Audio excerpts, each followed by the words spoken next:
Hi everyone, Catherine here from Inky Finger Cat, back with the second part of my Kendra's Card Challenge number 21. These are 5 of the cards that I have made from series 21, using the pattern paper that I started with on the previous video. I'm sort of pausing because I'm thinking, am I going to post this for 2nd of March? I think I am. So yesterday's video was the cutting apart of all the papers using Kendra's Card Challenge. If you don't know Kendra, it's Cards by Kendra. I'll link her in the description box below. You follow the template. She gives you the cutting guides for 6 pieces of pattern paper, and then she also gives you sketches for how to use those pattern papers that you have cut apart, and that is what I'm doing here. So this is, I've forgotten which number it was, card 10, and card 10 is sort of those 4 little strips of paper, and then there are some pieces of cardstock. Now, on last video that we'll have uploaded on the 1st of March, I used just those pieces, those floral and fauna elements that I had already sort of cut apart, stamped and coloured in from a magazine kit, and I use that for all of them. This one I do bring in the Kingston Crafts vellum pieces, like this sentiment. So I have got the floral elements at the top, which are stamped and coloured with pro markers and various alcohol ink markers. And then on this one, I have brought in this sentiment. Because it's vellum and I was adding it to red, you couldn't see some of it. So I did end up mounting it on white and then fussy cutting it back out again in order to then put it on there. And then I did add a couple of strips of scrap cardstock just behind it, just to give it a little bit of dimension. Not much, not as much as you would get with some foam adhesive. And I did exactly the same with the flower. So there's a tiny bit of dimension, but not a huge amount. And then I finished off my flower with just a bit of glitter glue in the middle. Okay, on to card sketch number 9. Now this is designed to be portrait, but I felt like those candy canes needed to be the opposite direction from the way that they would be if it was, I felt like it needed to be landscape, not portrait. So I did turn the sketch. That's absolutely fine. Kendra's sketches are there just as a jumping off point, and sometimes I choose not to follow them as precisely as they suggest, and they are just literally there to give me a bit of a guide on how I might want to put them. Obviously this one is pretty close to the original. I did end up trimming down. I just not quite centered it very well, so I did end up trimming that white panel down, and I do the same with the pink in order to just make it a little bit more like it should be.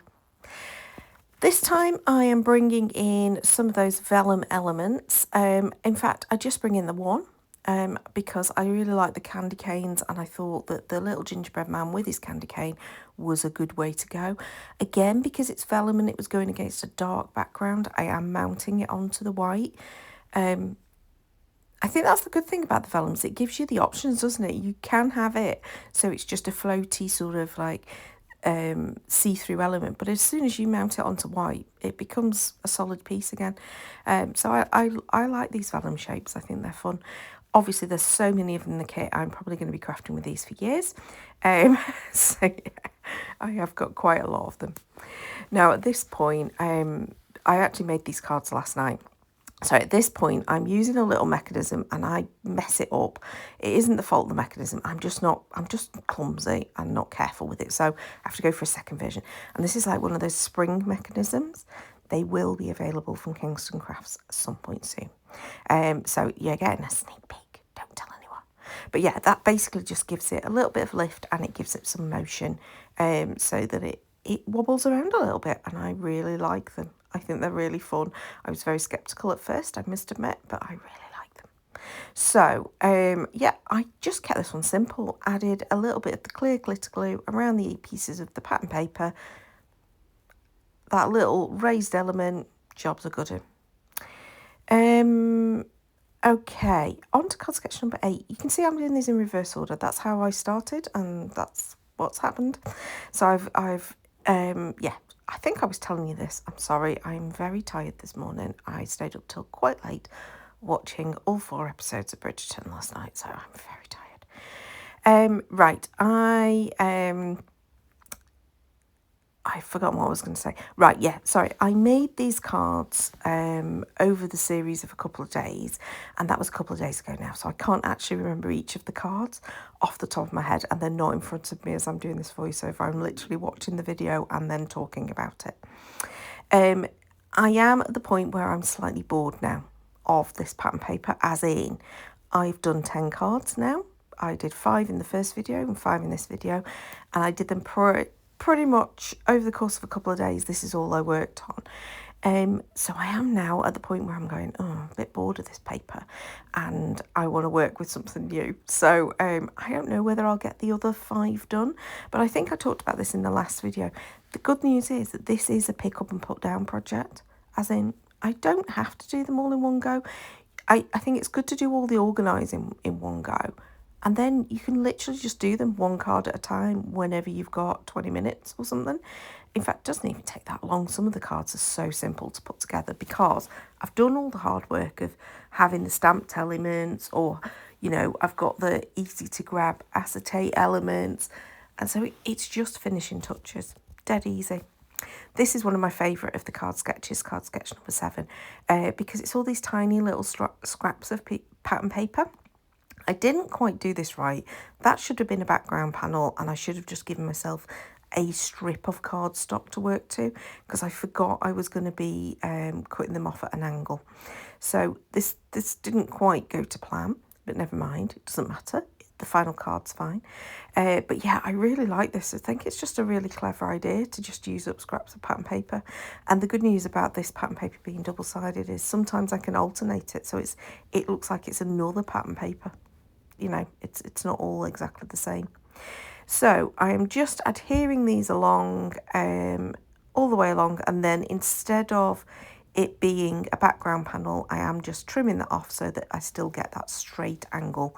And I do just give it a little trim on the right hand side as well, just because I was aware I'd got one of the pieces was just slightly wobbly, and that's a good simple way of picking it up. So this one I went a little bit mad with all of the floral elements going along the edge, but I think it looks cool. I really like it. And I really wanted to bring florals in. I feel like when I'm doing Christmas crafting, sometimes you just need to work with florals, even if it's not always the dead obvious one. Now, I will say the colour balance on this one, with it having those slightly more... oh, apologies if you could hear my tummy rumbling then. I'm also hungry for breakfast. The colour balance, they are a little bit more of the cerise pink than the red pink. I think it's fine because you've got all of the colours in the pattern paper. I think it still works. This one I added in a sentiment that's a foiled sentiment. I used foiled sentiments a lot on the previous set of cards.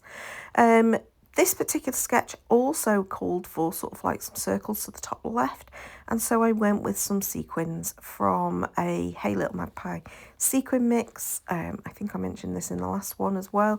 I think it was Irish Charm or something, so it must have been from March last year. And I just used some flat sequins. Now for all of these I have used, what you've seen me construct is just the card topper. Okay, so they're constructed to be 5.5 by 4.25 card toppers, which is the American size. The last batch of cards that I did in the previous video, I did keep those to 5 by 7, not 5 by 7, to keep those to the 5.5 by 4.25, and made card blanks to match, even though they're not the UK sized cards. These ones I don't. I do what I normally do with the Kendra's Card Challenge, and I mounted them as card toppers on 5 by 7 card blanks. Choice is yours. You can do either of those things. You can, I have done them previously where I've done them on a 6 by 6, and then, you know, sometimes I'll trim them down so that they fit a traditional size in the UK card. This one I did find a little bit fiddly because I decided that I really needed those stripes to line up. is that essential? No, probably not. But for me, it just looked weird if they weren't lined up. So it did have to bring my ruler in. It's not something I do very often, is bring a ruler in, but I did on this case. Brought in my ruler so that I had got some kind of like guide as to keep those checks sort of flowing in the same direction. Now this one, I brought in those lovely vellum floral elements and just stuck 3 down so that they were sort of connecting the little circles. And then my sentiment, again, I have mounted onto the white cardstock so that you got a little bit more visibility of what the sentiment was saying. Just because I'm putting them against dark backgrounds, it just doesn't work as well otherwise. And this, I think, is my final card. Yeah, I'm pretty sure this is my final card. I enjoyed putting these together. As I say, I'm a little bit bored of the cardstock just for now, having made 10 cards. So this is going to get put aside probably until later in the month, and I'll pick it back up again and make the final 5 cards and try to remember to stick the video on for you. Oh yeah, these ones I just added the little sequins in the centre just to give a little bit of shine. But yeah, I hope you've enjoyed this. This is obviously going to be a shorter video than the first video because it hasn't got all the cutting and the organising, but I hope you've enjoyed it. You can see there the card blanks that I chose were all different colours, nice bright ones, because I thought, why not go for something a bit cheerful. Not quite traditional colours for Christmas, but you know, it works regardless. Please do subscribe to my channel. At the time of me filming this, I'm so close to 1,000 subscribers. It'd be lovely to get over that little benchmark. I'm nowhere near a monetizing stage of YouTube. I get that, but it would be nice to just know that we've got past that milestone of 1,000. That would be really lovely. So if you're watching this for the first time, welcome to my mad channel. I do lots of card making, lots of scrapbooking. I don't film everything, but I try to film as much as I can when I remember to stick the video on. And sometimes you get little glimpses into real life and what's going on behind the scenes too when I ramble. Thanks so much for watching. Until next time. Bye-bye.